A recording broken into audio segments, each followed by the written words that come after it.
जय हिंद दोस्तों, आज की बात न्यूज पर एक बार फिर से स्वागत है। पंचाल घाट अपरा काशी भी कहा जाता है, फर्रुखाबाद उत्तर प्रदेश, मेला रामनगरिया की तैयारियां जोरों पर हैं। हमारे सामने इस वक्त वही शख्सियत बैठी हुई है, मनोज भारती बब्बा गुरु। जिस तरीके से यहाँ पे क्या तैयारियां हुई हैं, सबसे पहले ये देख सकते हैं महल तैयार हो चुका है। तो सबसे बड़ा सवाल है, एक मोदी जी ने कहा है कि खुद पर निर्भर रहो, दूसरों पर निर्भर रहोगे तो परेशानी हमेशा आएगी। तो बब्बा गुरु का वही हाल है कि हम खुद पर निर्भर हैं तो तैयारी पूरी जोरों पर है। तो इतिहास रचा हुआ महल नजर आ रहा है। इसे कुटिया कहो चाहे महल कहो, दिल साफ होना चाहिए तो सारे कार्य खुद ब खुद ऊपर वाला अच्छे करेगा। सबसे पहले बहुत बहुत धन्यवाद है, आज की बात पर दूसरी बार रूबरू हो रहे हैं। क्या तैयारियां इस वक्त फर्रुखाबाद के अंदर मेला रामनगरिया की हैं? पहले जय श्री राम बोले सब लोग। जय जय श्री राम। इस साल तो एक नया उत्सव है, क्योंकि इस साल की रामनगरिया भी नई रामनगरिया दिखाई देगी। जो भगवान श्री राम 500 वर्ष बाद हम लोगों का संकल्प पूरे होने जा रहा है। भगवान श्री राम का मंदिर अद्भुत बना है, उसमें विराजेंगे वो अपने महल में। उसे कुटिया कहो या महल कहो, ये संतों की कुटिया, लेकिन वो राजा थे राम, उनका तो महल ही कहाएगा। जो भगवान रामलला सरकार विराजेंगे, तो एक नया उत्सव रामनगरिया में तैयारी कर रहे हैं। हम लोग भी राम जी की तैयारी कर रहे हैं, रामनगरिया भव्य सजाने जा रहे हैं।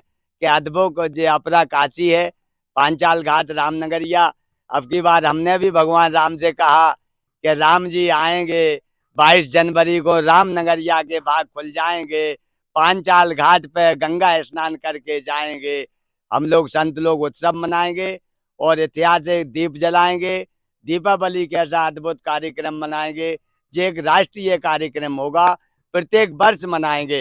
या कुंभ पड़े या रामनगरिया पड़े, जहाँ भी होंगे हम लोग प्रत्येक वर्ष मनाएंगे। और पूरे सनातन धर्म वाले पूरे देश में सभी लोग अद्भुत कार्यक्रम को प्रत्येक वर्ष मनाएंगे। 22 जनवरी एक ऐतिहासिक दिन रहेगा। और जो भी ये कार्यक्रम होंगे, रामलीला के कार्यक्रम होंगे, भंडारे होंगे। 22 तारीख को धर्म दान पुण्य होगा। आपकी क्या क्या तैयारी है, आपके आश्रम की तरफ से, आपके कुटिया की तरफ से? हमारी कुटिया की तरफ से है गरीबों की आशाओं की सेवा। संत समाज को कम्बल है दान करेंगे, वितरण करेंगे, भंडारा भोजन कराएंगे, भगवान श्री राम की झांकी लगाएंगे, रामलीला का कार्यक्रम होगा और भगवान राम की आरती करेंगे, दीप दान होंगे, बाकायदा मिठाइयाँ, प्रसाद, भोजन और बारूद पटाखा चलाएंगे, खुशियां मनाएंगे भगवान श्री राम के लिए। और सभी समाज को, सभी देशवासियों को, राष्ट्र को संदेश देंगे, एकता बनाए रखें, अपने अपने धर्मों को, अपने अपने धर्मों की शान रखें, कोई किसी की आलोचना ना करे और शांति बनाए रखें। कितना अच्छा संदेश दिया है। शायद ही कोई भी ऐसा साधु संत होगा कि हर कोई शांति बनाए रखे, अपने अपने को देखना जरूरी है। लेकिन एक भव्य अयोध्या होगी तो ये पंचाल घाट, ये फर्रुखाबाद भी वही अयोध्या बन जाएगा। जिस तरीके से यहाँ पे रामलीलाओं से लेकर, दीपदान से लेकर के जगह जगह रामलीला, जगह जगह पूजन होगा, तो आतिशबाजी से लेकर मिठाइयाँ, कंबल आदि वितरण किए जाएंगे। अयोध्या जब राम जी पहुंचे थे तो जगह जमाते हुए हर तरफ मंदिरों में दीप जलते नजर आ रहे, हर घरों में दीप जल रहे थे। वही एक आह्वान हुआ है कि 5 दीप कम से कम अपने मकान में राम के नाम पर जरूर जलाएं, क्योंकि दीपावली का वो सभी और कुछ और होगा। जिस तरीके से इस बार कुछ संतों ने भी एक हंगामा करा था कि कार्रवाई रामनगरिया के पीछे हो रही है, और वास्तविकता यह है कि अभी तैयारियां मैं देख रहा हूं कि 20% के आसपास या 25% के आसपास हो पाई है। इसके ऊपर आप क्या कहेंगे? देखो, पहली बात तो ये है कि माघ का महीना 25 तारीख से लगेगा, माघ मास। कायदे से माघ मास प्रशासन की 25 तारीख से मेला का शुरुआत होगा। ये लौड़ का महीना पड़ने के कारण ये पूस में संक्रांति पड़ी। तो संतों का काम है, संतों का दरबार है, संतों की समाज है। तो हम लोगों का तो ये कार्य है कि पर्व में गंगा जी का स्नान होगा संक्रांति का। फिर भी प्रशासन ने हम लोगों की बात पर ध्यान दिया और प्रशासन ने हमारे ही साथ कार्यक्रम शुरू किया। और प्रशासन बराबर अपनी रात दिन कार्यक्रम कर रहा है। लैट्रिन बाथरूम में सब तैयारी कर दी है, बिजली की लाइटें फिट कर रहा है, सबकी सुचारू रूप से पूर्ति कर रहा है, हैंडपंप पानी की व्यवस्था कर रहा है प्रशासन रात दिन। डीएम साहब भी, एसपी साहब भी, प्रशासन यहाँ का लगे हुए हैं, मेला प्रभारी भी सब लोग लगे हुए हैं, संदीप भी, बबलू दीक्षित लगे हुए हैं, सब ठेकेदार जो हैं, लेटरिन का हो चाहे नल का हो, बाउंड्री का हो, लाइट का हो, सब अपना अपना कार्य कर रहे हैं। और सभी को मेरा काट दो, फोन काट दो।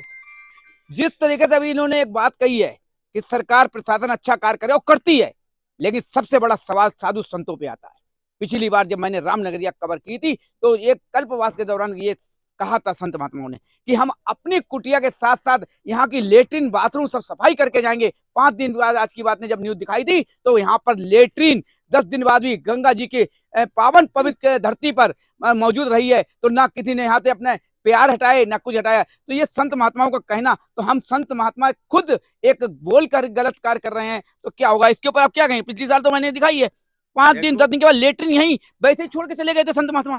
देखो, हमारा कर्तव्य ये है कि हम अगर अपने घर में रहते हैं, अगर हम अपने आश्रम में संत लोग रहते हैं साल भर, तो आश्रम में हम लोग सफाई करते हैं, अपनी लैट्रिन बाथरूम में भी पानी डालते हैं, अपने यहाँ भी सफाई करते हैं, अपने यहाँ स्वच्छता रखते हैं, अपने आश्रम में जब जाते हैं तो घास फूस ये भी सफाई करके जाते हैं।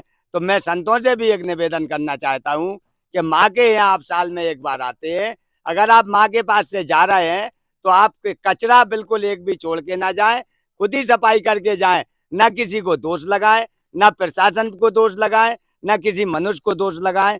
खुद पे अपने आत्मनिर्भर भारत मेक इन इंडिया की तरफ चले। हम भारत सरकार को, मोदी को, योगी जी को धन्यवाद कहते हैं। मैं स्वामी विवेकानंद की एक बात दोहराना चाहता हूँ।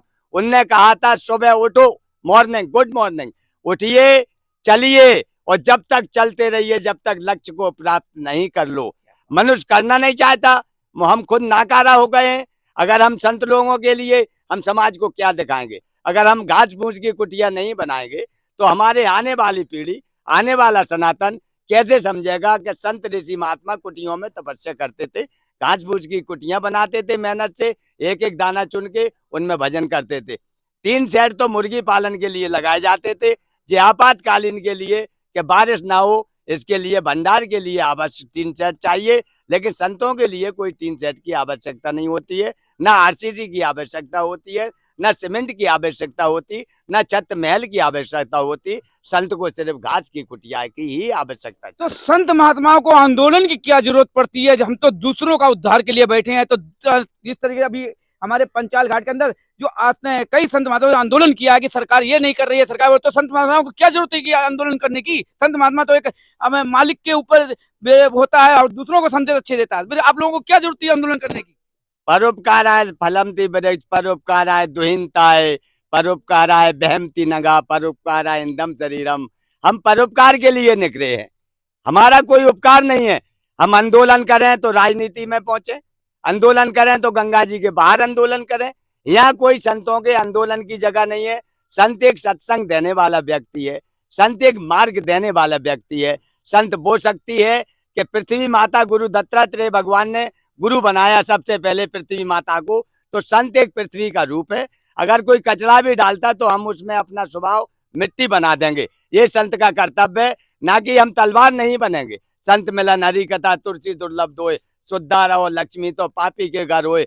संत के दर्शन से आने वाले हजारों संकट टरते हैं। संत बनाया शांति के लिए, संत बनाया शांति भावना के लिए, संत बनाया ज्ञान सत्संग के लिए, संत बनाया सदमार्ग के लिए। संत की जो मार्ग है, संत आंदोलन के लिए नहीं बनाया, संत हिंसा के लिए नहीं। और एक निवेदन मैं और करना चाहता हूँ मीडिया के द्वारा कि मेरे जो सर्कस और झूला वाले, खेल वाले, प्रदर्शनी वाले जो भी मेरी रामनगरिया में आते हैं, कृपया संत लोगों से मैं एक निवेदन करूंगा कि मेरे किसी सर्कस वाले या किसी झूला वाले या कोई भी दुकानदार किसी को ना सताएं। अगर सताएंगे तो हम इसकी मांग मीडिया द्वारा सख्त कार्रवाई कराएंगे। अगर आपको अपने भक्त को भेजना है तो ना रसीद होगी ना पर्ची होगी, अपनी जेब से अपना पैसा दो और वो अपने देम से झूला देके, सर्कस देके सौदा खरीदे। जो भी कार्य है वो अपना पैसा देकर करे, कोई किसी को सताए नहीं, कष्ट ना दे। अगर ऐसी खबर मुझे मिलेगी मैं इस पर सख्त कार्रवाई की मांग सरकार से करूंगा। मैं इतना ही निवेदन करना चाहता हूँ। ऐसे ही नहीं ये बब्बा बन गए हैं सबके लिए, ऐसे ही नहीं बब्बा बन गए हैं। यही कहा जाता है मनोज वास्ती बब्बा गुरु। सवाल है ये हकीकत जो अभी इन्होंने कहा है। कई संत महात्माओं ने हमारे वो लड़के जा रहे हैं झूला झुलवाइए, ये गाड़ी का वो कीजिए, लेकिन संत महात्माओं की गाड़ियों के चालान भी कटे तो 500 रुपए लेकर के हमारे पुलिस वालों ने यहाँ पे व्यवस्था करी गई। तो जो जिलाधिकारी महोदय की मीटिंग में बोला था, तो सवाल ये है कि संत महात्मा है, हम सबके ऊपर उद्धार करें, ना कि अपना हुक्म चलाएं। मालिक का नाम लो, दूसरों के साथ में उद्धार करने का प्रयास करो, वही असली संत है। और ये भगवा जो पहना जाता है, ये भगवा केवल दिखावा है। भगवा पहनना है, सबसे पहले शुद्ध आत्मा कीजिए। भगवा पहनना है, अपना मन शुद्ध कीजिए, लोगों का उद्धार करने का कार्य कीजिए। आज की बात सुबह साथ के साथ। जय हिंद, जय भारत।